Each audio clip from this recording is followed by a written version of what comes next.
नमस्ते दोस्तों, UP board कक्षा 10 हिंदी के महत्वपूर्ण प्रश्न जो पेपर में आए हुए सभी प्रश्न हैं और 2026 के लिए बहुत महत्वपूर्ण प्रश्न है। सभी प्रश्नों को आप ज़रूर देखें।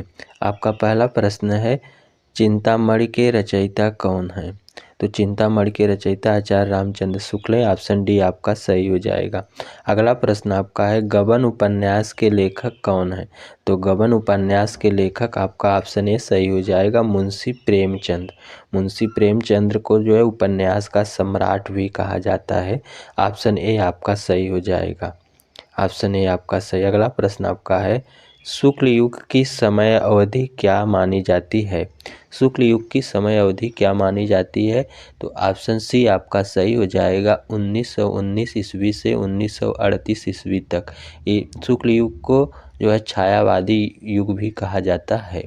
अगला प्रश्न आपका है, चौथा, नीड़ का निर्माण फिर किस विधा की रचना है?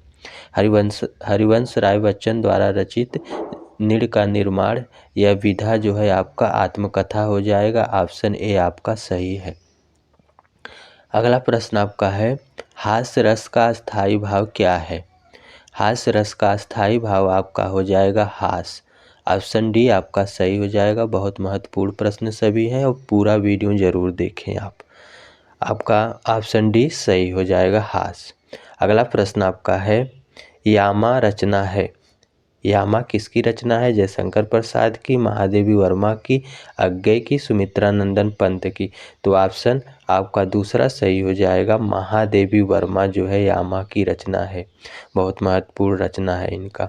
अगला प्रश्न आपका है, अनुपस्थित शब्द में किस उपसर्ग का प्रयोग हुआ है?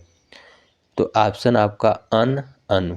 तो आप ऑप्शन बी नहीं मारेंगे, अनु जो है इसमें नहीं है। ऑप्शन ए आपका सही हो जाएगा, अन जो है अनुपस्थिति में अन उपसर्ग है। ऑप्शन ए सही है। अगला प्रश्न आपका, चरण कमल बंदो हरिराई में कौन सा अलंकार है?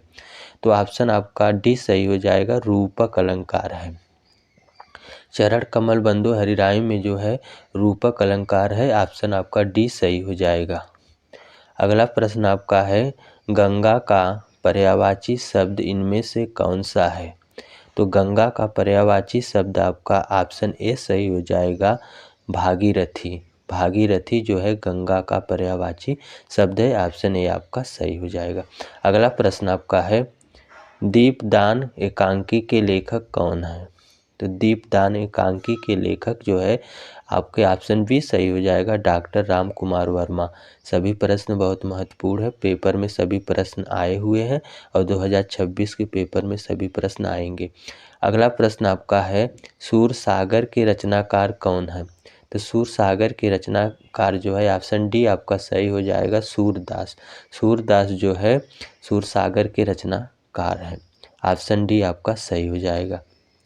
अगला प्रश्न आपका 12वां प्रश्न है, तार सप्तक का संपादन किसने किया था?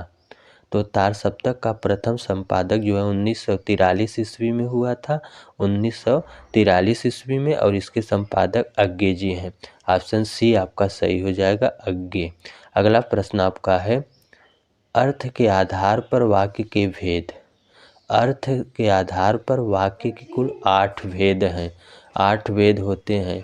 अर्थ से 8 आप याद रखेंगे। अर्थ के आधार पर कुल 8 भेद होते हैं। ऑप्शन बी आपका सही हो जाएगा। अगला प्रश्न आपका है, प्रत्यय शब्द के कहाँ जुड़ता है? प्रत्यय शब्द जो है कहाँ जुड़ता है? शब्द के अंत में या शब्द के शुरुआत में?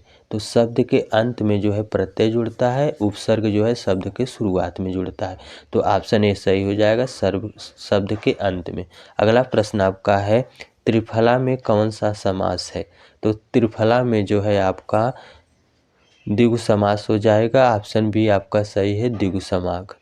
त्रिफला में जो है द्विगु समास हो जाएगा। सभी प्रश्न जो है पेपर में पूछे गए हैं, आप पूरा वीडियो जरूर देखें। आपका अगला प्रश्न है, अंबर का पर्यायवाची शब्द क्या है? अंबर का पर्यायवाची शब्द क्या है? तो अंबर का पर्यायवाची शब्द जो है आकाश हो जाएगा। ऑप्शन ए आपका सही है, आकाश। अंबर का पर्यायवाची शब्द आकाश हो जाएगा। अगला प्रश्न है, कलम का सिपाही किसकी जीवनी है? तो कलम का सिपाही जो है यह जीवनी आपका अमृत राय की है। ऑप्शन डी सही हो जाएगा, अमृत राय। अगला प्रश्न आपका है, करुण रस का स्थायी भाव क्या है? बहुत इंपॉर्टेंट प्रश्न है, प्रश्न पूछा गया है पेपर में।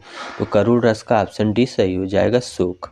करुण रस का स्थायी भाव जो है शोक है, ऑप्शन डी आपका सही हो जाएगा। अगला प्रश्न आपका है, उपमा अलंकार के कितने अंग होते हैं? बहुत इंपॉर्टेंट प्रश्न है, उपमा अलंकार के कितने अंग होते हैं? तो आपका ऑप्शन डी सही हो जाएगा, कुल 4 अंग होते हैं। उपमा अलंकार में कुल 4 अंग होते हैं। अगला प्रश्न आपका है, सुख दुख में समास है। सुख दुख में जो है कौन सा समास है? तो ऑप्शन आपका डी सही हो जाएगा, द्वंद्व समास है।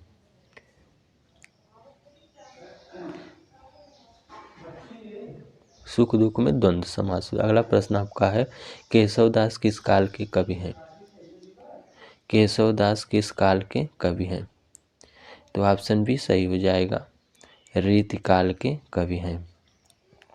केशवदास रीतिकाल के कवि हैं, ऑप्शन डी आपका सही हो जाएगा, रीतिकाल। अगला प्रश्न है, राम ने कहा कि वह बाजार जा रहा है, इस वाक्य में वह क्या है? वह आपका क्या हो जाएगा, सर्वनाम।